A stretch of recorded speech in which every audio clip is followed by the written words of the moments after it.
시청자 여러분 안녕하십니까. 점심시간 종합뉴스 뉴스에일 라이브 오늘 준비한 소식으로 힘차게 시작합니다. 추경호 국민의힘 원내대표가 국회 교섭단체 대표 연설을 통해 국민의힘은 특검과 탄핵을 남발하는 거대 야당 폭주에 맞설 것이라고 말했습니다. 또 이재명 대표는 본인의 수사와 재판은 개인 차원에서 당당하게 대응하라고 요구했습니다. 정부가 21년 만에 연금 개혁안을 발표했습니다. 4%포인트를 더 내고 2%포인트를 더 받는 것을 골자로 세대별 보험료 차등 지원을 하는 방식입니다. 국민의힘은 의미 있는 진전이라고 했지만 박찬대 더불어민주당 원내대표는 국민을 갈라치게 하는 나쁜 방안이라고 비판했습니다. 윤석열 대통령이 어젯밤 경기도의 한 병원 응급실을 방문해 필수 의료 분야 전폭 지원을 약속했습니다. 이에 앞서 이재명 민주당 대표는 서울의 한 병원을 방문해 정부가 의대 증원을 과도하고 급하게 추진해 문제가 생겼다고 지적했습니다. 충남 천안에서 도심 한가운데 매설된 송유관까지 땅굴을 파 기름을 훔치려던 일당이 붙잡혔습니다. 일당 가운데는 석유공사 출신도 있었는데 넉 달 동안 삽과 곡괭이로 20m가 넘는 땅굴을 판 것으로 드러났습니다. 저는 잠시 후에 다시 찾아오겠습니다. 뉴스에일 라이브 오늘 첫 소식은 국회로 가보겠습니다. 어제는 더불어민주당 박찬대 원내대표가 교섭단체 대표 연설을 했죠. 오늘은 국민의힘 추경호 원내대표가 연설을 했습니다. 추 원내대표는 정치 퇴행과 극한 대립의 배경에는 이재명 대표의 사법 리스크가 있다고 주장했습니다. 취재기자 연결해서 자세한 소식 정리해 보겠습니다. 구자준 기자, 자 오늘 연설 분위기 좀 어수선했다고요? 네, 추경호 국민의힘 원내대표가 연설을 할 때 여당 의원들은 환호하고 야당 의원들은 반발했습니다. 어제 민주당 박찬대 원내대표가 연설할 때와는 정반대의 상황이었던 건데요. 특히 추 원내대표가 이재명 민주당 대표의 사법 리스크를 언급할 때 민주당의 반발은 더 거세졌습니다.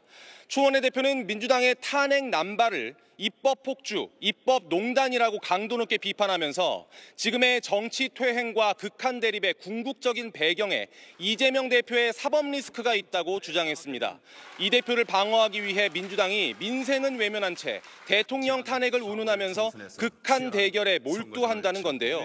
민주당 의원들의 항의가 거세지자 우원식 국회의장이 추 원내대표의 연설을 잠시 멈추기도 했습니다. 추 원내대표는 여야정 민생협의체를 구성하고 민생입법 패스트트랙을 도입해 민생 법안을 속도감 있게 처리하자고 제안했습니다. 또 국회의원 윤리실천법 제정을 제안하면서 막말과 폭언, 정쟁을 겨냥한 위헌적 법률을 발의하는 나쁜 국회의원들을 제재하자라고 말하기도 했습니다.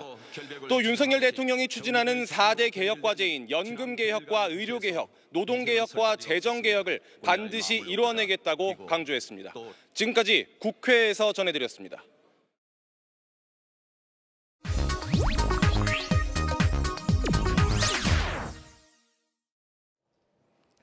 오늘 뉴스에일 라이브에 도움 말씀 주실 네 분 소개하겠습니다. 윤기찬 국민의힘 법률위 부위원장, 박성민 전 민주당 최고위원, 송영훈 국민의힘 대변인, 그리고 강성필 민주당 국민소통위 부위원장 이렇게 네 분입니다. 안녕하십니까? 안녕하세요.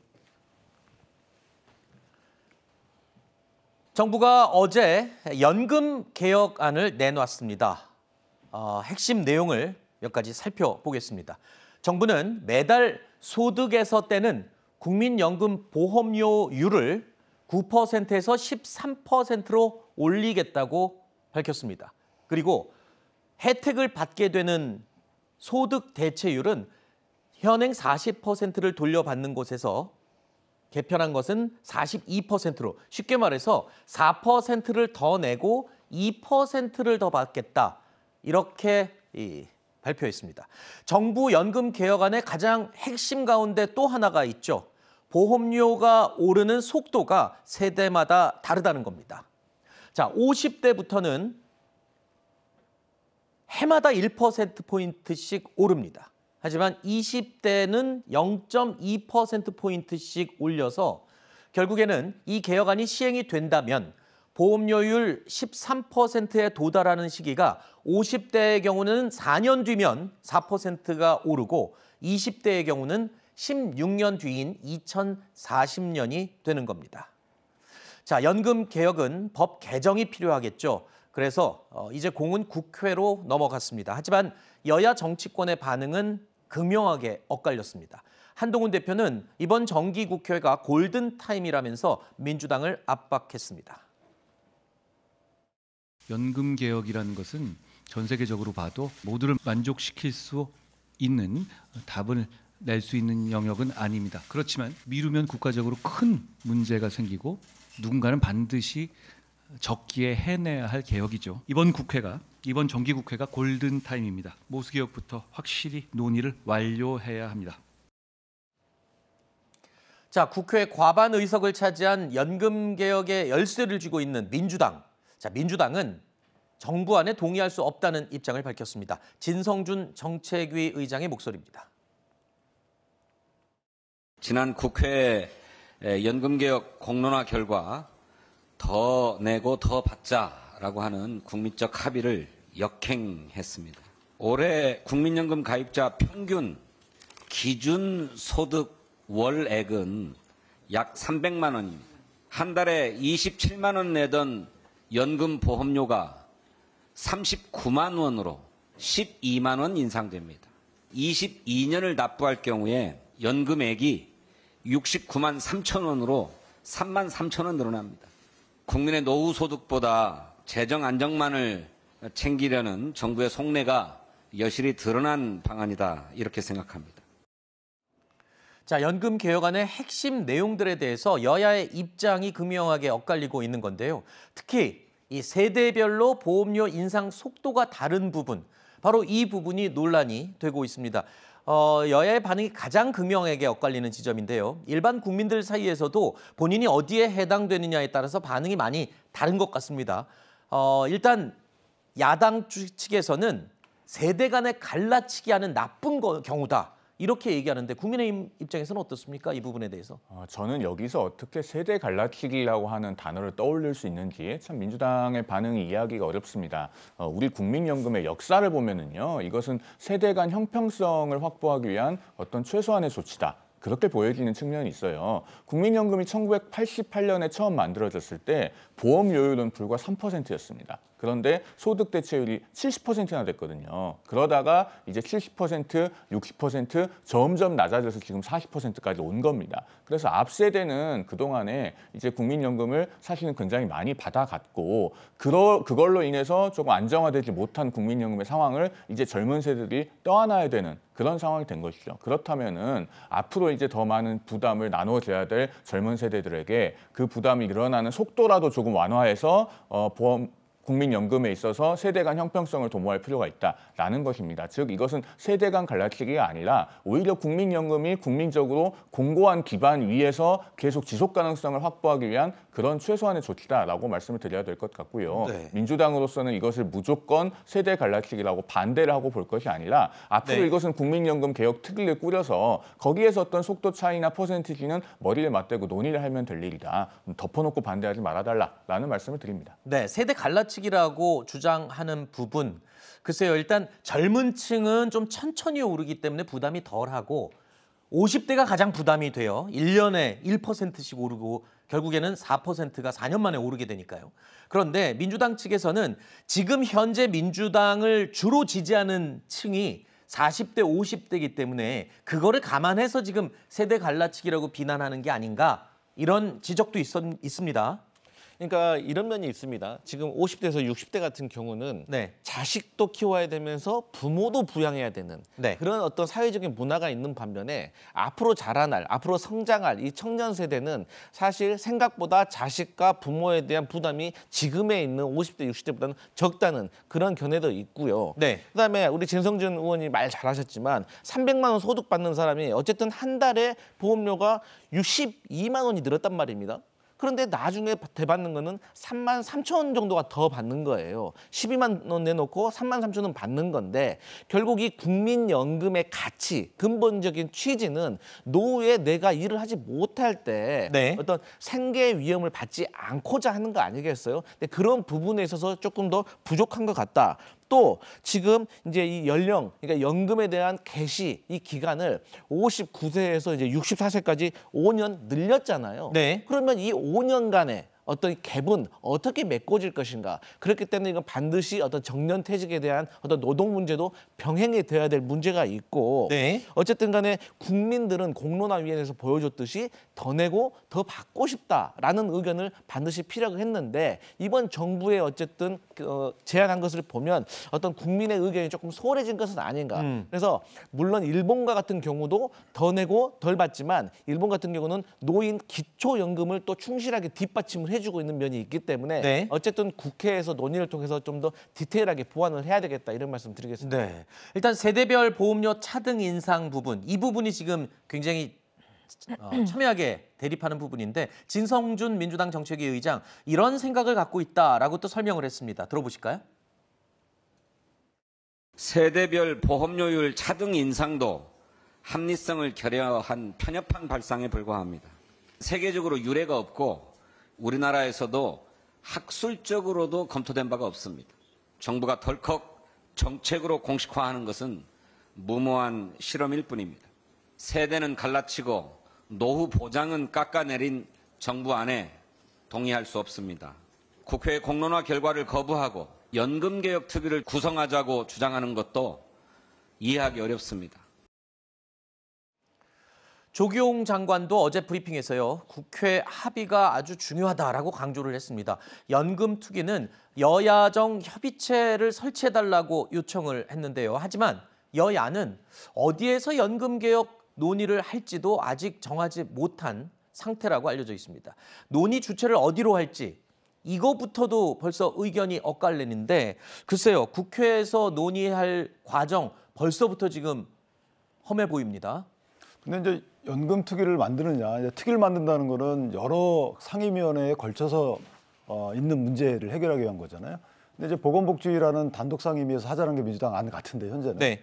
근데 이게 아시다시피 연금 관련해서는 그러니까 결국 어디까지 연결되냐면 모수개혁에 국한하느냐 아니면 기초연금까지 손대느냐의 문제입니다. 구조개혁까지 손대느냐의 문제. 그러니까 민주당은 구조개혁까지 손대지 않겠다라는 취지가 깔려 있는 거죠. 네네. 그런데 만약에 구조개혁을 손대게 되면 이게 기초연금 그다음에 퇴직연금 다 망라된, 그러니까 각 상임위가 다 달라요. 그러니까 이 각 상임위가 다른 부분들을 하나의 특위를 만들어 가지고 좀 망라해서 하자라는 게 이제 현재 국민의힘의 입장이기 때문에 네. 개인적으로 보면 모수개혁 이외에 구조개혁까지 포함한다면 각 상임위를 포괄하는 특위를 만드는 것이 맞는 거고요. 네. 만들어서 의논하는 게 뭐가 잘못됐습니까? 그래서 저 부분은 제가 볼 때 민주당이 아마 합의할 것 같고 문제는 뭐냐면 지금 13%라는 보험료를 올리자는 부분에 대해서는 이전에도 민주당이 합의를 했어요. 그러니까 그거와 관련된 문제는 없습니다. 나머지 이제 이게 소득 대체율이 40%냐 42%냐 민주당이 애초 주장했던 45%냐. 네. 그러니까 민주당은 조금 더 내고 더 많이 받자라는 거잖아요. 근데 그런 개혁은 사실 있기 어려운 거죠. 연금 기금의 수익률이 극단적으로 높아지지 않는 한 사실은 이제 개혁의 본래 취지에서 어긋나는 거라서 당장의 어떤 편을 얻을지 몰라도 미래 세대나 이 국민적 시각에서 볼 때는 좀 바람직하지 않은 아니다 이렇게 보고 지금 다만 중요한 거는 정부 정책안이 이게 확정된 안은 아니잖아요. 네네. 이걸 갖고 정부 정책을 내질 못했어요 여태까지. 네네. 문재정부 시절에 안을 못 냈기 때문에 그렇죠. 이런 안을 토대로 저런 의견들을 다 종합적으로 검토하는 것이 국회의 역할이다. 네. 쉽게 말해서 돈은 정해져 있고 그냥 놔뒀다가는 기금이 고갈되는 그런 상황이 지금 코앞으로 닥쳐오지 않았습니까? 그래서 정부가 지금 21년 만에 연금 개혁안을 파격적으로 지금 낸 건데 추진하고 있는 건데 민주당도 그건 알 거예요. 이게 그냥 버티고 마냥 반대만 했다가는 곧 기금이 고갈되고 더 심각한 문제를 초래할 수 있다는 거는 알고 계실 텐데요. 그렇죠? 그렇습니다. 연금 개혁에 대해서 어떤 반대하는 정치 세력은 없을 거라고 저는 생각을 해요. 다만 이제 앞에서 우리가 여러 논의를 나눴는데 정부의 안이 완벽한 것은 아닙니다. 분명히 정부의 안에 대해서도 지적할 부분이 있어요. 예를 들면 지금 일단 핵심이 두 가지잖아요. 첫 번째가 세대별 차등보험료 같은 경우에는 이게 단순히 연령으로 이것을 나눠서 기계적으로 볼 수 있느냐. 왜냐하면 지금 요즘 세대는 일단 일자리 내의 불평등도 상당하고 그에 따른 뭐 소득 격차라든지 자산 격차 이런 것들이 심각한 상황이기 때문에 부유한 20대가 있을 수 있고 가난한 50대가 있을 수 있는 거죠. 그러니까 이런 식으로 어떤 세대 내 계층 간의 뭐 불평등이 확대되고 있는 상황 속에서 무조건 연령만을 기준으로 잘라서 이것을 부과를 하고 차등적으로 부과를 하는 것은 사회보험의 연대적인 정신을 좀 훼손시킬 수 있다. 그리고 어떤 현실을 제대로 인지하지 못하고 어떤 형평성만을 강조하면서 현실을 간과하고 있는 것이다. 이렇게 볼 수 있는 것이고 지금 정부에서는 뭐 자동 조정 장치를 도입해서 뭐 얘기를 하겠다라고 얘기를 하지만 이 부분도 다른 해외 사례를 언급했지만 해외 사례 같은 경우에는 보험료율도 한 20% 가까이 되기 때문에 네. 이런 장치를 도입하기도 했었고 국고를 도입하는 정도도 사실은 우리나라와 다르기 때문에 네. 이것을 마냥 해외에서 도입했기 때문에 우리도 할 수 있다. 이렇게 보기에는 노인 빈곤의 문제라든지 이런 부분도 알겠습니다. 상당히 심각한 상황입니다. 일단 공은 국회로 넘어갔습니다. 국회에서 어떻게 이걸 협의해서 지혜롭게 추진을 할 수 있게 다리를 놔줄지 지켜보겠습니다. 저희가 준비한 다음 주제로 이어가 보겠습니다. 내용 확인해 보시죠.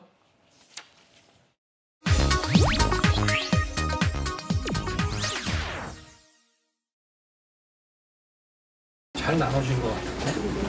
각각 구역별로 이렇게 되어 있고요. 평일보다 더 환자가 많죠. 국립원 오신 분들이 대부분이고요.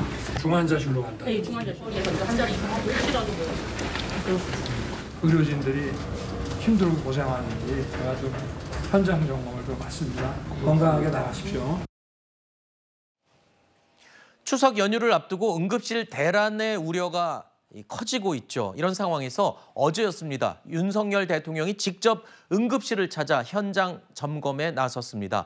지난달 29일 국정브리핑과 기자회견 하던 자리에서 비상진료체제가 그래도 원활하게 가동되고 있다라고 윤 대통령이 언급을 했었는데요.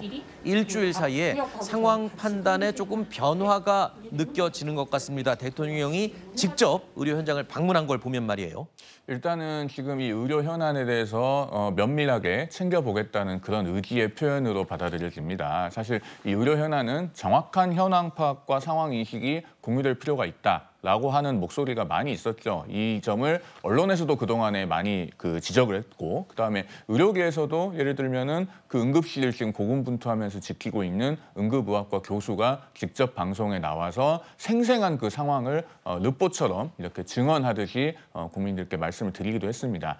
그런 목소리들에 대한 응답성이 발휘된 것이 그래도 이번 응급실 방문이 아닐까 생각되는데요. 네. 자, 그러면 이제 대통령께서 직접 가서 현황을 보셨으니만큼 그것에 대해서 정부가 이걸 뒷받침해서 뭔가 후속 대책이 더 자세히 나와야 될 걸로 보입니다. 네. 그리고 혹시라도 정부에서 좀 불필요한 발언을 가지고 이 의료계와 더 갈등을 증폭시키는 일도 없어야겠다라는 말씀도 아울러 드립니다. 저희 뉴스 시작 전에 저희 채널A가 단독으로 취재한 내용이 하나가 있어서 말씀드리면 대통령실 1급 비서관들을 17개 광역시도 권역 응급의료센터 현장에 급파를 했다. 급파하는 방안을 추진하고 있다. 이런 소식이 전해졌습니다. 우려 공백에 대한 우려가 커지는 상황에서 그만큼 현장의 목소리를 더 듣겠다라는 좋은 취지도 되겠지만 글쎄요, 이게 현실적으로 좀 도움이 될까라는 생각도 한편으로 듭니다. 네, 그러니까 대통령께서 의료 현장에 대해서 본인이 좀 챙기시겠다라고 하는 취지는 이해하겠습니다. 네. 하지만 윤석열 정부에서 나타나는 이 정책 혼선들이 왜 이럴까라고 생각을 해보면 이게 경험 부족이 아닌가라는 생각을 안 할 수가 없어요. 예를 들어서 대통령실의 비서관이면은 1급 공무원입니다. 인구가 150만이 넘는 광주광역시에 1급 공무원이 한 3명밖에 없어요. 네. 그 말은 무엇을 뜻하는 거냐? 1급 공무원이면 고위직 공직자로서 해야 할 역량이 많다는 거예요. 돌봐야 될 업무도 많고. 근데 이 인력들이 병원에 가서 지금 환자들이 어떻게 되고 있는지 일일이 체크하겠다는 겁니까? 좋습니다. 그럼 체크하는 것도 좋다 이거예요. 그러면 그 병원 측의 입장은 생각 안 해봅니까? 그 바쁘고 혼란스러운 상황에서 이분들이 궁금한 거, 의심적인 거 뭐 하나 나면 물어볼 거 아니에요. 그러면 그게 의료 현장을 어떻게 원활하게 돌아가는데 도움이 될까요? 그래서 저는 사람을 파견을 하는 건 좋은데 비서관으로 한다는 것은 마치 국민들로 하여금 내가 이렇게 신경 쓰고 있다는 것을 조금 보여주기식의 어떤 행정이 아닌가 해서 우려스럽습니다. 뭐 일단 그만큼 현장에 관심을 갖고 목소리를 듣겠다는 취지는 또 인정을 하셨습니다만 조금 아쉬운 부분이 하나가 이게 좀 진작에 이렇게 좀 현장 목소리를 더 챙겨 듣고 관심을 가졌더라면 어땠을까라는 아쉬움은 듭니다. 네, 좀 늦은 감은 있죠. 그런데 어쨌든 지금이라도 여러분들이 말씀하셨잖아요. 민주당에서도 대통령 보고 한번 가봐라 이런 취지의 말씀하셨기 때문에 가서 이제 현장을 보고 현장의 의료진들로부터 진정한 애로사항이 뭔지에 대한 듣는 절차도 중요합니다. 또 하나는 이제 의료진들의 이런 애로사항과 건의사항들이 전달 체계를 통해서 대통령실까지 전달되기까지는 상당히 좀 걸리잖아요. 네. 그러니까 직접 비서관들을 통해서 이런 걸 전달받고 하겠다는 거기 때문에 저는 이건 비판의 대상이 아니라고 보는 거죠. 왜냐하면 추석 연휴를 앞에 두고 지금 비상시국이잖아요. 그렇기 네. 때문에 대통령실에 있는 비서관들이 내려가서 하는 부분을 저것마저도 비판의 대상으로 삼고자 하면 뭘 하라는 알겠습니다. 소리인지 모르겠어요. 자, 어제 대통령이 응급실을 직접 방문했었는데 이 자리에는 박민수 보건복지부 2차관도 함께 동행을 했습니다. 자, 그런데 박민수 차관이 어제 오전 라디오 인터뷰에서 했던 말 때문에 논란이 일고 있습니다. 어떤 내용인지 들어보시죠. 본인이 이렇게 전화를 해서 알아볼 수 있는 상황이라는 것 자체가 사실은 경증이라고 이해를 하시면 이라고 말씀하셨는데요. 그게 제가 의사도 아니고 정확하게 말씀드릴 수 있는 입장은 아닙니다만은 기저질환이 있거나 고위험 상태인 상태에서 증상이 악화되면 중증일 수가 있습니다. 그래서 의식이 있다고 해서 다 경증이다 이런 것은 아니고요. 일반화해서 말씀을 드렸던 것이고 개인이 판단하기 어렵습니다. 가장 바람직한 것은 상황이 안 좋을 때 동네 병의원을 빨리 이용을 하셔서 체크를 받으시고.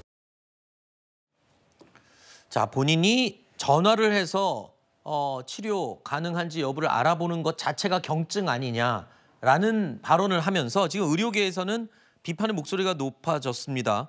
경증, 중증을 어떻게 의료진이 판단해야지 이런 식으로 판단할 수가 있느냐. 괜한 좀 긁어부스럼이 된 게 아닌가 싶은 생각이 드네요.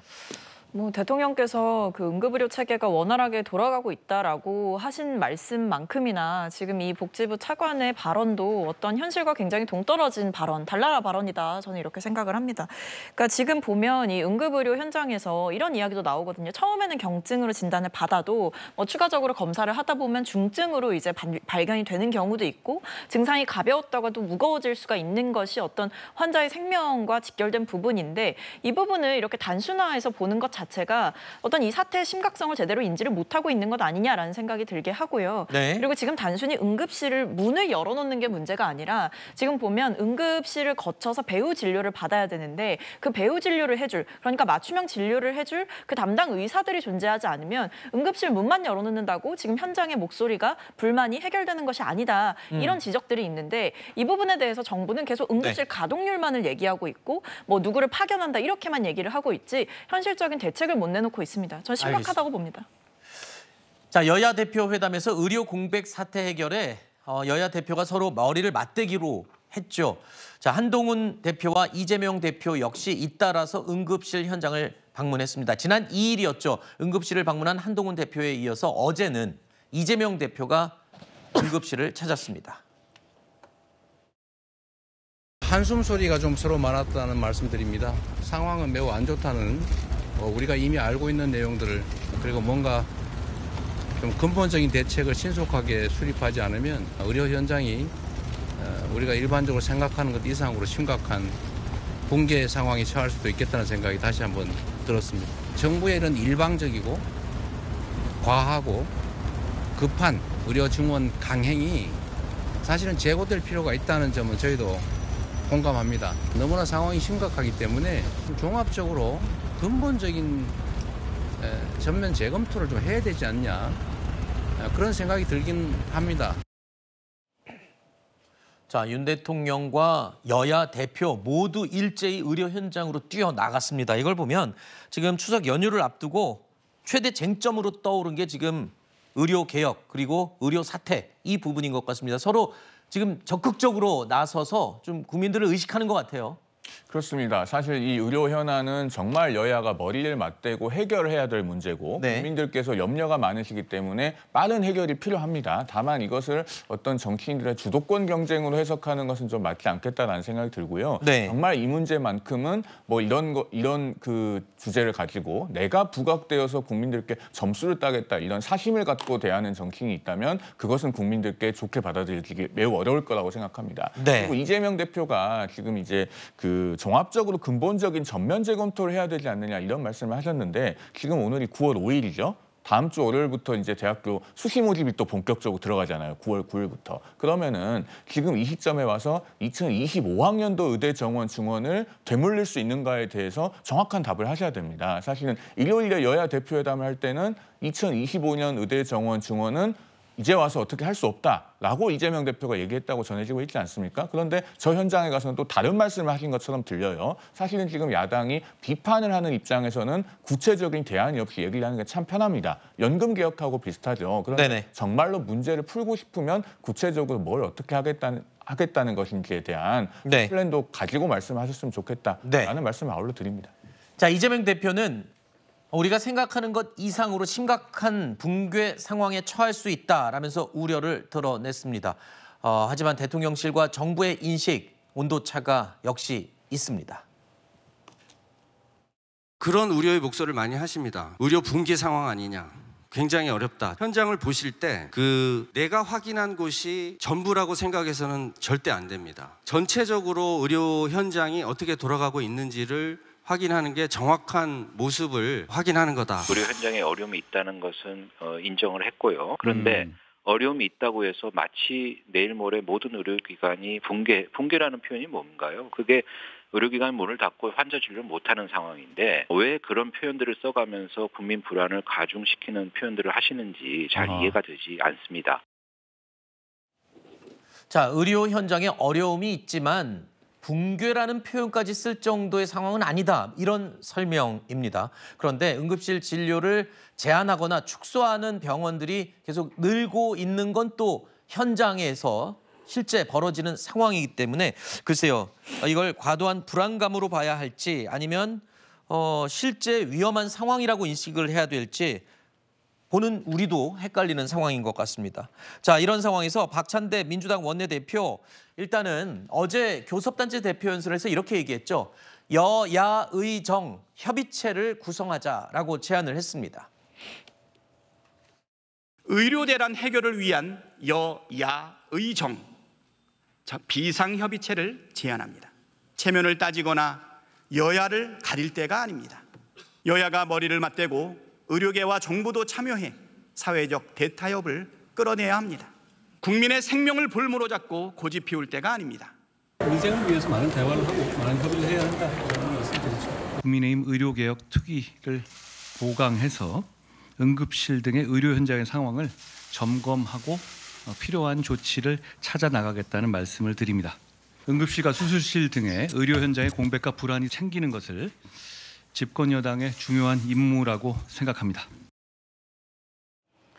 한동훈 대표는요. 여야의정 협의체 구성 제안과 관련해서 대화와 협의가 필요하다라는 입장을 밝히면서도 명확하게 대답은 하지 않았습니다. 그런데 답답한 건 이렇습니다. 여야의정 진작에 모였으면 어떨까 싶은 생각이 들면서도 이게 지금 안 그래도 복합적으로 갈등을 맺고 있는 상황에서 한 자리에 다 모인다고 해서 이게 뭐 해결될 문제인지 오히려 더 의견만 난무하면서 더 복잡해지는 건 아닌지 걱정됩니다. 그러니까 일부 여당에서는 민주당이 뭐 손 놓고 뭐 이간질을 하고 있다 이런 식으로 비난을 하시는데 저희가 총선 전부터 개입을 자제했던 이유가 이런 이유인 겁니다. 지금 현재 의료 대란은 사공이 많아서는 안 돼요. 사공이 많으면 이 숫자 저 숫자 이런 이유 저런 이유 되다가 갈등만 더 심해지는 상황입니다. 최초에 의료 개혁이라고 불렀어요 우리가. 하지만 조금 시간이 지나니까 의정 갈등이라고 부르더니 이제 의료 대란이 된 거예요. 그런데 지금 지금 상황을 보면 방법론이 문제가 아닙니다. 이미 이게 감정의 골이 좀 깊어진 것 같아요. 그렇기 때문에 이래서 사공이 많아서 안 된다는 거지만 상황이 너무 안 좋기 때문에 여야 정의 협의체가 필요하다는 겁니다. 그래서 저는 이번 기회에 저는 민주당에서 주장한 것처럼 박민수 보건복지부 차관은 경질해야 된다고 생각합니다. 최근에 이분이 했던 말들이 너무 국민 정서를 자극하고 이전에도 이미 어떤 의사들의 감정을 자극했기 때문에 이런 분과 어떻게 마주 앉아서 좋은 결과가 나오겠습니까? 네. 그래서 저는 정치권 일단 다행스러운 점은 불행 중 다행은 한동훈 대표와 이재명 대표가 생각이 거의 일치하다는 겁니다. 네. 그렇기 때문에 이 국회에서 조금 중개를 쓰고 보건복지부와 의사들이 새로 다시 나와가지고 네. 새로운 안을 조금 전면에서부터 다시 검토한다는 자세로 네. 시작을 해야 된다. 저는 이렇게 생각합니다. 여야 의정 네 편이 다 모였을 때 진짜 대화를 하고 해결책을 원한다면 아까 뭐 박민수 차관 경질 같은 조건은 뺐으면 좋겠습니다. 본질만 다루면서 좀 신속하게 결론을 향해 다가갔으면 하는 마음이네요. 자, 국회에서는요.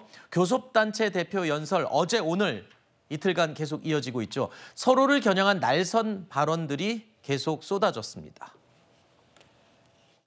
우리 국민은 불의한 권력을 그냥 두고 보지 않았습니다. 계속해서 민심을 거역한다면 윤석열 대통령도 결국 불행한 전철을 밟게 될 것입니다. 민주당이 일방적인 입법 폭주를 하지 않았다면 대통령이 왜 거부권을 행사하겠습니까? 탄핵으로 급박하는 거대 야당의 폭주에는 결연하게 맞서 싸울 것입니다.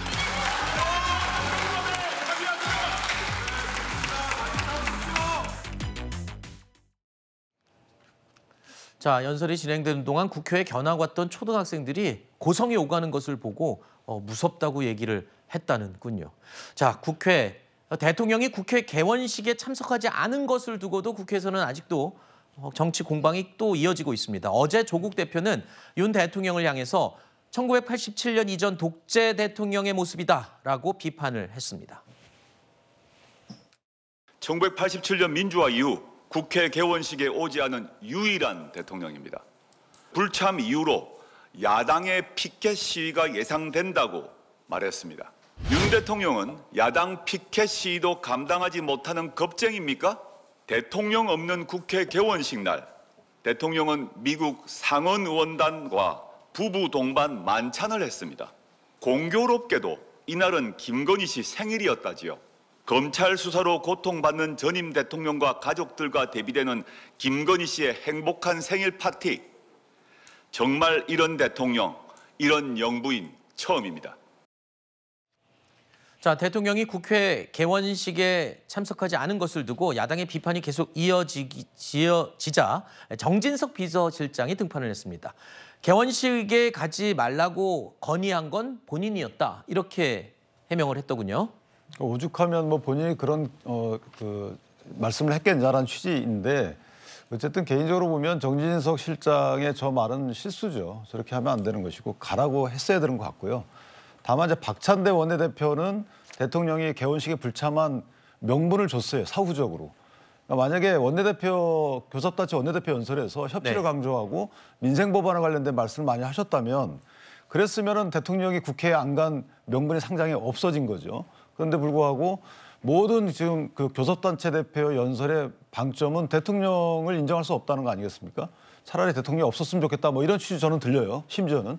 그렇다면 대통령 국회 연설을 안 온 대통령에 대해서 비판하는 것은 오히려 문제가 있다고 보고 그러나 어찌됐든 민주당이 품격 없이 의회 운영을 한다 하더라도 대통령 입장에서는 그래도 온갖 비난을 받으면서라도 개원식에는 참석하는 것이 어쨌을까 그런 생각이 들기 때문에 정 실장의 개원식 불참 제언은 조금 경솔한 게 아닌가 이런 생각합니다. 자, 정치권 내에서는 이렇게 극한 대립이 좀처럼 풀리지 않고 있습니다. 아까 강 부위원장님께서 이게 감정의 골로 계속 사안들마다 깊어지는 것 같다라고 얘기를 해주셨는데 일부 야당 의원들이요. 대통령이 보낸 추석 선물을 거부하는 인증 릴레이를 또 펼치고 있습니다. 이제는 감정이 상하다 보니 이런 일까지 이어지는군요. 그렇죠. 뭐 난도 그렇고 뭐 추석 선물도 그렇고 어떤 거부 인증 릴레이 이런 것들이 좀 일상화되어 가는 상황인 것 같은데 뭐 개인적으로는 난도 그렇고 뭐 선물도 그렇고 이렇게까지 갈 필요가 있을까라는 생각이 들긴 합니다. 근데 네. 다만 이제 생각해 볼 지점은 사실상 대통령께서 이 국회 개원식에 불참하신 것을 보면 대통령께서도 국회를 보이콧하신 거거든요. 제가 네. 봤을 땐 그래요. 어떤 뭐 비서실장이 나서서 본인이 가지 말라고 했다라고 이야기를 하는 것도 말이 안 되는 상황이지만 비서실장이 가지 말라고 뜯어 말렸어도 난 그래도 대통령이니까 가야 한다라고 얘기를 했었어야 되는 게 대통령의 올바른 자세였던 거죠. 네. 그런 면에서 대통령께서도 지금 국회를 완전히 무시하고 있고 어떤 국회의원들을 보면서 굉장히 적대적인 세계관을 가지고 모든 일들을 하고 계신 게 아닌가라는 생각이 듭니다. 네. 어떤 그 국회의원들 한 명 한 명 개인적으로 보실 게 아니라 이 국회의원들은 분명히 이번 총선에서 국민에 의해 선출된 국민의 대표자들이라는 것을 인식한다고 한다면 이번 개원식에 오셨어야 하지 않을까 생각이 듭니다. 네, 양쪽 얘기를 정리하면 이거네요. 대통령은 국회 개원식에 가는 게 더 나았을 것 같다. 그리고 기왕이면 저렇게 선물이나 난 거부하는 거 그런 행동까지는 안 했으면 좋겠다. 이렇게 정리를 하겠습니다. 제가 짧게만 말씀드리면 네, 짧게. 저 선물은 의미가 있어요. 저게 대통령의 선물을 보내면 거기에 어떤 선물들이 담겼는지 네. 어떤 것이 선정됐는지가 굉장히 관심이잖아요. 그렇죠. 그럼 거기에 관련된 산업을 하고 있는 해당 농민, 어민들은 이게 굉장히 본인 생계가 달린 문제예요. 이걸 꼭 반송해야 되나요? 저는 개인적으로 저런 그 행동들을 정치라고 생각하는 국회의원이 과연 국민들이 뽑을 때 그런 의도로 뽑았을까요? 알겠습니다. 자, 다음 주제로 이어가겠습니다. 저희가 준비한 내용 확인해 보시죠.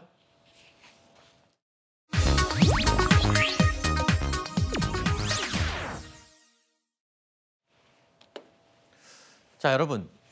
여러분이 대통령의 머리 모양을 따라한다고 누가 뭐라고 하지는 않겠죠.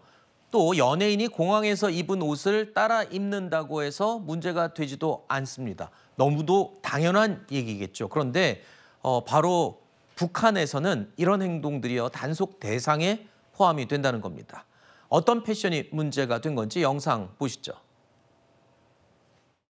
김정은 동지께서는 지방 발전의 새 시대를 알리는 착공의 발파 단추를 누르던 때가 엊그제 같은데 벌써 공장들이 자태를 드러냈다고 대단하다고 하시면서 만족을 표시하셨습니다.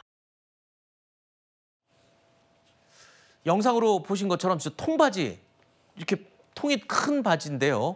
지금 북한 내 청년들 사이에서는요. 김정은 위원장이 입은 이 통 큰 바지가 유행한다고 합니다. 이미 한국에서는 유행을 넘어서 뭐 많은 사람들이 입고 심지어는 저도 저런 모양의 바지가 몇 개 집에 있습니다만 자, 저 바지를 입은 청년들 무슨 이유로 단속을 하는 거죠? 그러니까 지금 북한이 일종의 왕조 국가라는 것을 보여주는 것 아니겠습니까? 지금 김정은이 입고 다니는 옷은 똑같이 따라하면은 저게 이제 단속 대상이다라고 보는 것인데 도대체 그러면은 김정은이 어떤 옷을 입을지를 뭐 예상을 하고 다 옷차림에 신경을 써야 된다는 것이 참 이해할 수가 없죠. 그리고 이제 김정은의 머리 모양도 똑같이 하면 안 된다고 하고 그러니까 표현의 자유가 극단적으로 제약이 되는 그런 굉장히 그 왕조 사회에 가까운 국가다, 왕조 국가에 가까운 사회다 이렇게 말씀드릴 수 있을 것 같고요. 네. 그다음에 저희가 뭐 아마 뒤에서도 이야기를 하겠습니다만은 지금 그 북한에서는 이제 김정은의 자녀, 과거에 이제 김정일에서 김정은으로 승계할 때도 비슷한 일이 있었습니다만은 이름도 똑같이 쓰면 안 된다고 하잖아요. 이름에 들어가는 글자도 피해야 된다고 그러는데 우리 조선 왕조 때 보면은 그 왕과 이름이 같은 글자를 이름에 쓰지 못했습니다. 희휘라 그러죠. 그런 일들이 지금 2024년 북한에서는 여전히 벌어지고 있다. 안타까운 마음이 듭니다. 네. 자, 북한의 최고 지도자들이 꼭 거쳐간다는 절차 가운데 하나가 있습니다. 바로 북한 주민들의 계명인데요. 김정은 위원장의 딸로 등장한 김주애의 이름도 계명 대상이었다는 겁니다. 그 이름의 철자가 우리가 아는 것과는 조금 다르다는 겁니다.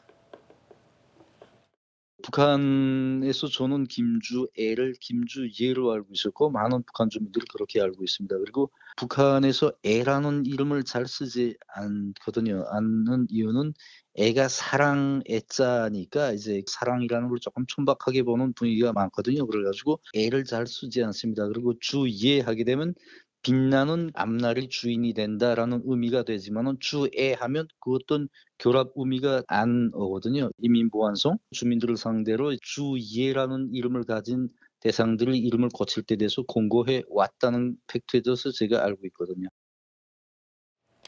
자, 리일규 전 참사 김정은 위원장의 딸 김주애가 아니라 김주예라고 주장을 했습니다. 태영호 전 의원도 방송에서 비슷한 얘기를 한 바가 있었고 어제 저희가 전해드리기도 했었는데 북한 당국이요 개명을 권고한 이름에도 김주예라고 돼 있다는 겁니다. 자, 이 이름까지 못 쓰게 하는 거죠. 그러니까 예라는 글자는 이름에 북한에서 쓸 수 없다고 합니다. 이름까지 못 쓰게 하는 건 좀 심하네요. 하기야 바지 입지 못하게 하는 것이랑 별반 차이가 없는 얘기인 것 같은데. 자, 북한 얘기 하나 더 이어가 보겠습니다. 올여름 북한의 폭우 피해가 굉장했죠. 북한 당국이 그 수해 책임을 물어서 그 지역 간부 수십 명을 처형한 것으로 알려졌습니다. 국정원에서도 이 관련 동향에 예의주시를 하고 있다고 합니다.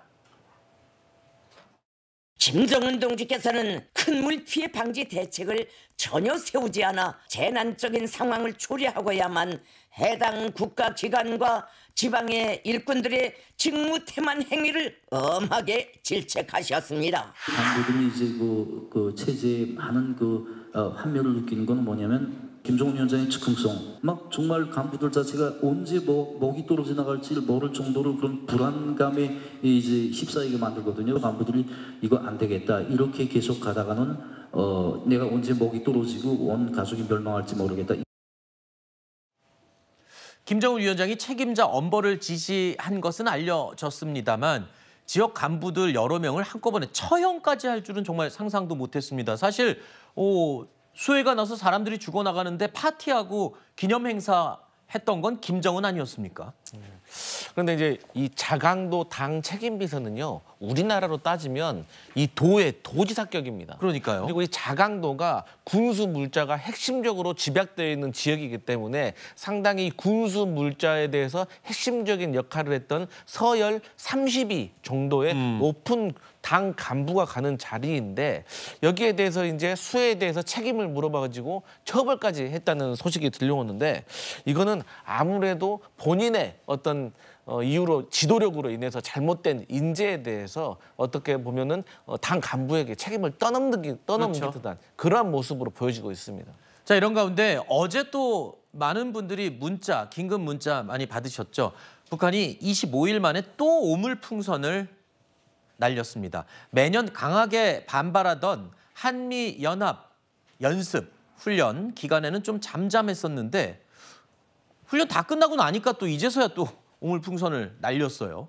저기서 볼 수 있는 거는 이제 오물풍선을 날리게 된 동기가 그러니까 우리 그 북한 탈북민들의 연합단체에 북한으로 보내는 풍선들 이런 거에 대한 어떤 대응 차원을 넘어선다는 동기가 있다는 거죠. 예를 들면 지금 한미연합훈련이 끝났음에도 불구하고 다시 또 날리고 있잖아요.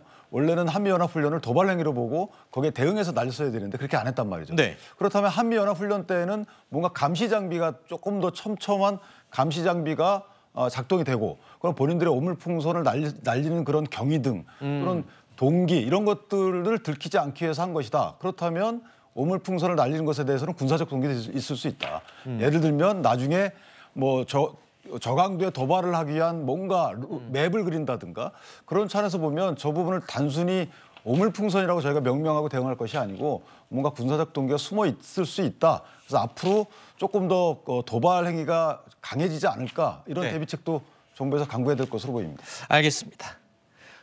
자, 북한 이야기부터 우리 정치권 이야기까지 모두 살펴봤습니다. 세 분과는 인사드리고요. 송영훈 대변인님은 남아서 조금 더 도움 말씀 주십시오. 자, 오늘 정치 얘기는 마무리하겠습니다. 세 분 고맙습니다. 다음 소식입니다. 다들 일주일에 최소 한 번은 분리수거 하시죠? 저도 항상 이 분리수거 하고 있는데 환경을 살리기 위해서 애써서 이래저래 쭈그리고 앉아서 나누고 분류하고 이렇게 하는 거 아니겠습니까? 그런데 정작 이 분류해 놓은 재활용 쓰레기를 수거해 갈 때는요. 그냥 몽땅 한 덩어리로 합쳐서 가져가고 있다는 겁니다. 사실상 분리수거가 무용지물이 되는 건데 우현기 기자가 이 실태를 취재했습니다. 아파트 분리수거장에 재활용 폐기물들이 종류별로 놓여 있습니다. 우리가 협조를 안 하면은 여러 사람 욕보잖아요. 그거 하나입니다. 하지만 수거 과정은 어떨까? 인천의 한 아파트에 재활용 수집 크레인이 들어옵니다. 플라스틱 마대 자루를 먼저 수거하더니 폐비닐 자루도 똑같은 곳에 그대로 쏟아붓습니다. 애써 시민들이 분리해 배출했는데 정작 수거업체가 다시 합쳐서 가져가는 겁니다. 정부에서는 분리를 해야 되잖아요. 우리가 열심히 분리해야지. 가져가는 애들은 그냥 막 섞어버려요. 재활용 폐기물에 압축차를 사용하는 것도 문제입니다. 부피를 줄여 한 번에 많이 옮기려는 건데 서울 마포에서는 분류된 플라스틱과 비닐 캔, 심지어 종이박스까지 압축차에 한 대 쏟아붓습니다. 이 과정에서 분리배출된 비닐봉지가 찢어지거나 유리병이 깨져 결국 재활용이 어려워집니다. 각지에서 수거된 재활용 폐기물들은 이곳 선별장에 모이게 되는데요. 결국 보시다시피 한 대 모두 모여 섞여서 거대한 쓰레기 산처럼 보입니다. 나는 위에서 이라고 하고 어차피 강사 똑같으면 그게 분리할 필요 없어요. 저희가 거의 45%에서 50% 정도밖에 안 돼요. 결국 선별장에서 다시 재활용 가능 품목을 골라냅니다. 일일이 손으로 만지다 보니까 그 역한 냄새가 많이 나기 때문에 이렇게 힘든 작업을 일부 선별장은 돈이 안 되는 품목은 재활용을 포기하기도 합니다. 투명 페트병만을 따로 선별할 수 있는 분리시설을 갖춘 곳은 전체 선별장 중 16%에 불과합니다. 1만 초 미만으로 오면은 경제성이 없다라고 보고 가동을 안 하시는 거고. 전문가들은 제도적 보완이 필요하다고 지적합니다. 수거 과정에서 혼합 압축됨으로써 선별을 방해하는 방식은 금지해야 된다. 선별하는 과정에서는 선별 효율을 높일 수 있는 시설과 작동 방식의 개선들이 필요하겠죠. 시민들의 분리배출 노력이 무용지물이 되고 있습니다. 경제카메라 우현기입니다.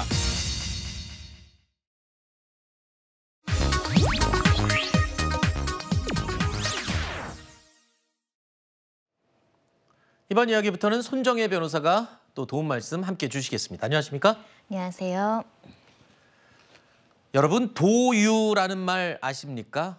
말 그대로 기름을 훔친다는 말인데요. 다소 낯설게 느껴지실 수도 있습니다. 왜냐하면 현실에서는 잘 일어나기 힘든, 그러니까 영화에서나 나올 법한 그런 이야기인데요. 그런데 이런 낯선 단어가 영화에만 나오는 게 아니고 실제 우리 근처에서 일어났습니다.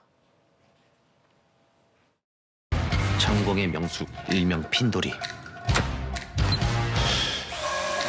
여기 지하에서 작업해서 고압포스로 저기다 연결하세요. 한 방에 300억 좀 땡기시겠다.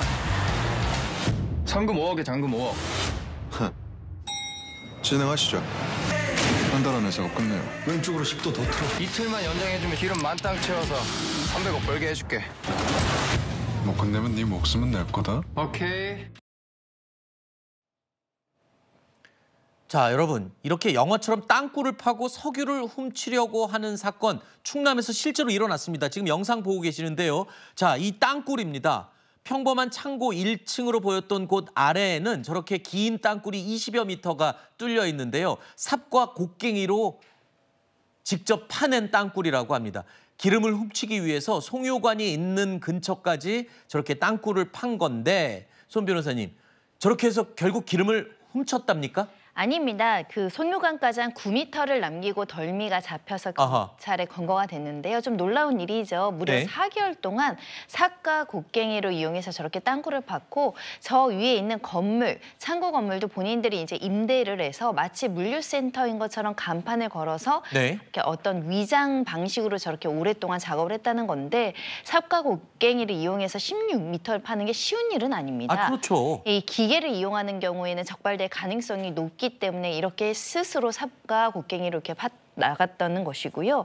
사실 여기가 도심 한복판인데다가요. 그리고 그 위에는 이제 4차선 도로가 있습니다. 또 네. 주거 밀집 지역이고 여러 가지 건물이 있기 때문에 저렇게 땅굴을 파면 요즘에 땅이 이제 침하되는 현상, 도로 침하 현상이 있을 수 있잖아요. 그렇죠. 굉장히 위험한 행각임에도 불구하고 일당들이 저렇게 계획적으로 했다라는 거고 일당을 잡고 났더니 그 중에 2명은 또 과거에 한국석유공사에서 아하. 일을 했던 사람도 있다라고 합니다. 네. 현재는 유관기관의 협조로 이 땅굴은 모두 원상복구됐습니다. 네.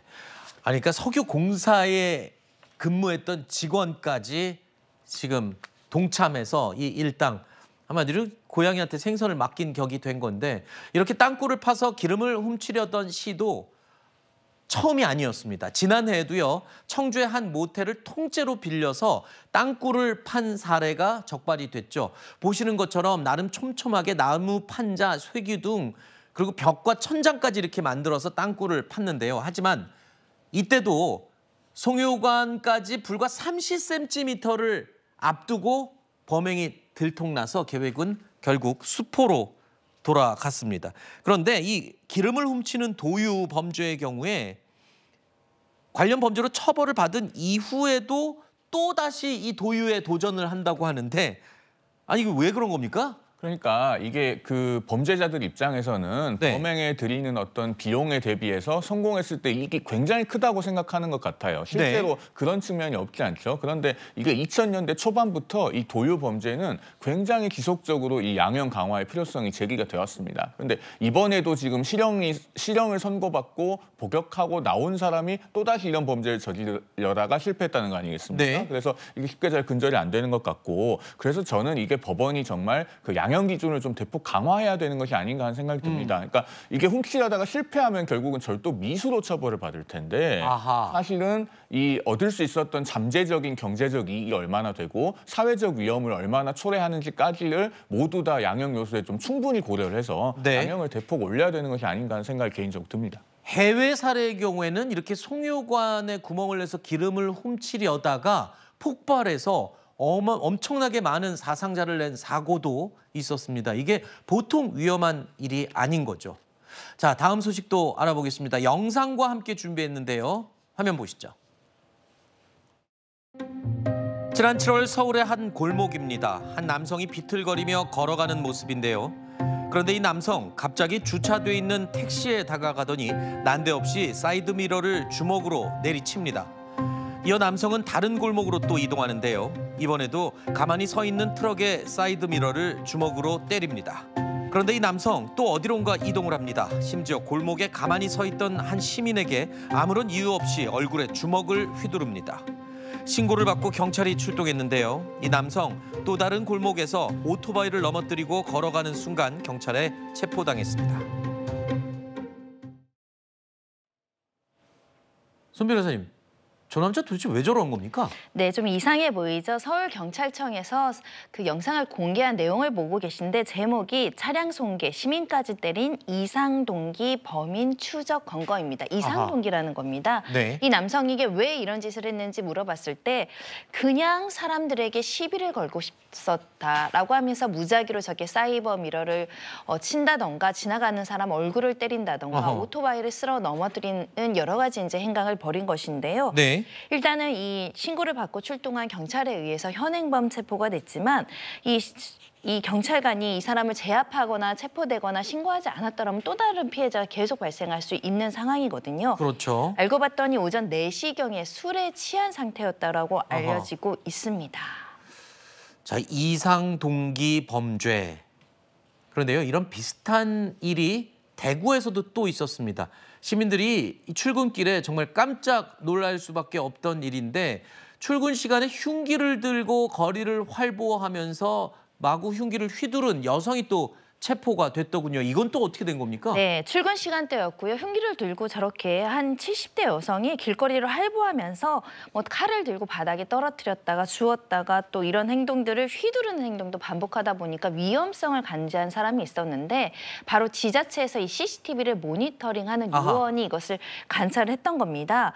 즉시 위험 상황임을 직감하고 112에 신고했다라고 하고요. 당시에 이제 주변에 행인들은 있었지만 실제 위협당하거나 부상자 피해자는 나오지 않았다고 합니다.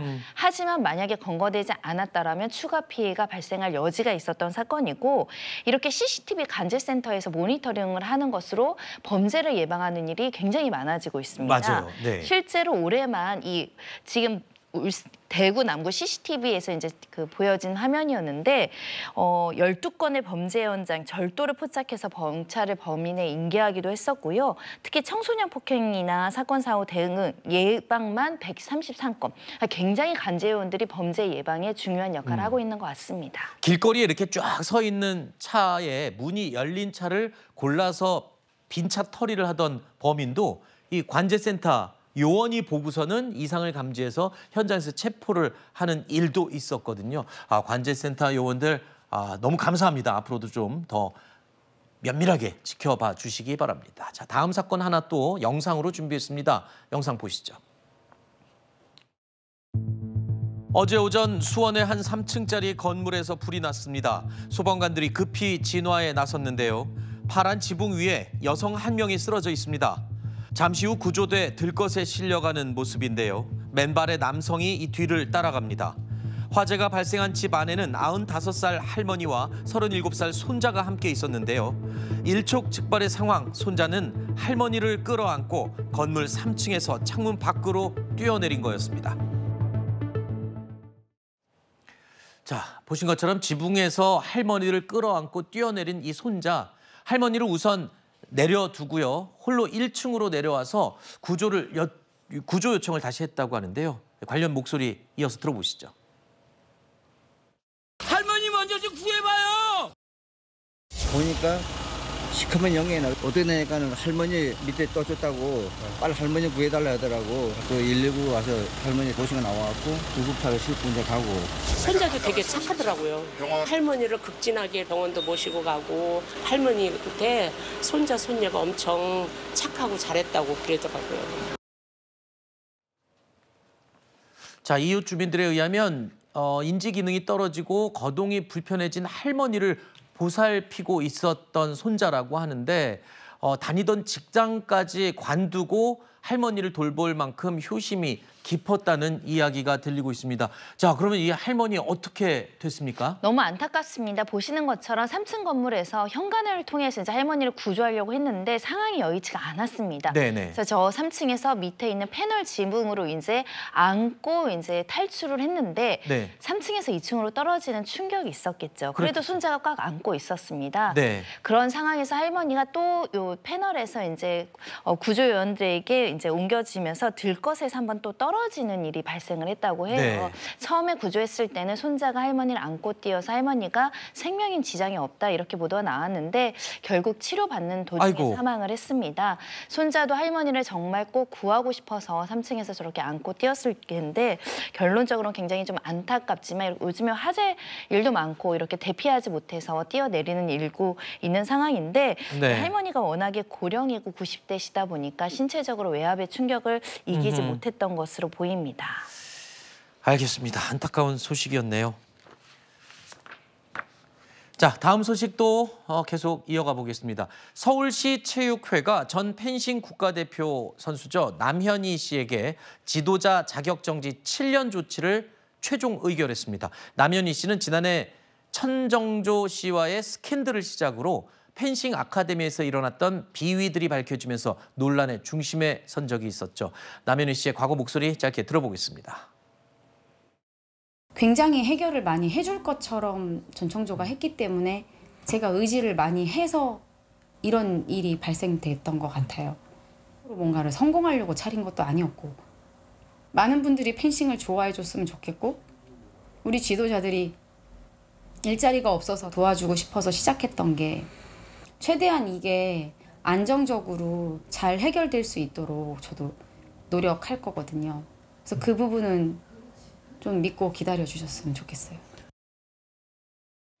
자, 전청조와의 이 관계로 논란의 중심에 서게 됐던 선수인데 남현희 씨. 자, 지난 6월 펜싱협회의 제명 절차에 불복했습니다. 그래서 재심을 신청했던 건데 이에 상위 기관이죠. 서울시 체육회가 스포츠 공정위원회를 열어서 최종 의결을 했군요. 맞습니다. 지금 이 사안은 이제 스포츠 윤리센터가 징계 요구를 했던 사안이고 말씀하신 것처럼 지난 6월에는 그 서울시 펜싱협회에서 제명 의결이 됐었습니다. 그런데 뭐 남현희 씨가 이 제명을 당연히 그냥 받아들이기는 어려웠을 것이고 재심 신청한 결과 지금 서울시 체육회에서는 그 지도자 자격정지 7년을 의결했다는 건 아니겠습니까? 그런데 남현희 씨 측에서는 지금 이것도 불복하겠다는 의사를 갖고 있기 때문에 아마도 제가 봤을 때는 결국 이 사안은 법원에 가서 최종적으로 징계에 대한 그 판단을 한 번 더 받아보려고 하지 않을까 이렇게 예상이 됩니다. 그런데 저는 이런 생각 들어요. 지금 이제 언론을 통해서 알려지기로는 그 서울시 펜싱협회나 또는 서울시 체육회나 모두 다 이 남현희 씨가 전청조 씨와의 사안 때문에 사회적 물의를 중하게 일으킨 부분을 크게 봤다 이렇게 알려지고 있는데요. 사실 더 중요한 부분이 그 원생 중에서 성폭력 피해를 호소한 경우가 그렇죠. 그 부분이 되게 그렇습니다. 중요하죠. 그리고 이제 그 성폭력 혐의를 받던 그 펜싱 코치 한 명은 이제 일이 있고 나서 세상을 떠났는데요. 당시에 이제 그 남현희 씨가 이 신고에 대해서 굉장히 소극적으로 대응을 하고 마치 이제 사건에 대해서 그 적극적으로 어떤 수사기관에 넘기거나 그런 행동을 보이지 않았다는 부분인데 사실 우리 체육 죄송합니다. 체육인들은 그 어떤 그 클럽이나 이런 학원이나 이런 곳에서 굉장히 영향력이 강합니다. 그리고 성폭력 피해 호소가 있었을 때 사실은 거기에 또 절대적인 영향력을 발휘할 수 있는 위치에 있거든요. 그렇다면 그런 신고를 받고도 소극적인 태도를 일관했다면 그 부분이야말로 오히려 더 중하게 고려되었어야 하지 않을까라는 생각이 듭니다. 남현희 씨가 일단 2심 결과에도 다시 한번 불복을 예고를 한 상태고 본인은 지금 계속 죄가 없다, 억울하다라고 주장을 하고 있어요. 아까 송 변호사님께서 말씀하신 것처럼 그러니까 전청조 씨 사기 사건에 본인이 연루된 부분, 이 부분에 자기는 주도한 게 아니기 때문에 그렇다라고 아마 그 부분을 초점을 맞추는 것 같은데 지금 박탈된 게 지도자 자격이거든요. 그러니까 그 아카데미에서 벌어졌던 일에 대한 부분이 좀 비난을 많이 받아야 된다 이렇게 협회에서도 지금 생각하는 것 같아요. 그러니까 만약에 이 징계가 확정되면 31년 8월 21일까지 지도자 생활을 할 수 없는 부분이 있습니다. 그렇죠. 그러다 보니까 남현희 선수 측에서는 소송 불사해서 이 징계를 다투겠다는 입장인데 주요 내용은 이렇습니다. 이 전청조와의 문제가 사회적으로 무리가 된 것은 맞지만 수사 결과 본인이 공범이 아니라 이 사기에 이용당한 피해자라는 것이 확인이 됐으면 보통 이런 중징계는 범죄 혐의가 있거나 굉장히 중대한 비리로 어떤 범죄에 가담됐을 경우에 이렇게 이루어지는데 나의 경우는 사기의 피해자이다, 좀 억울하다라는 취지로 지금 소송을 제기할 것으로 보이고요.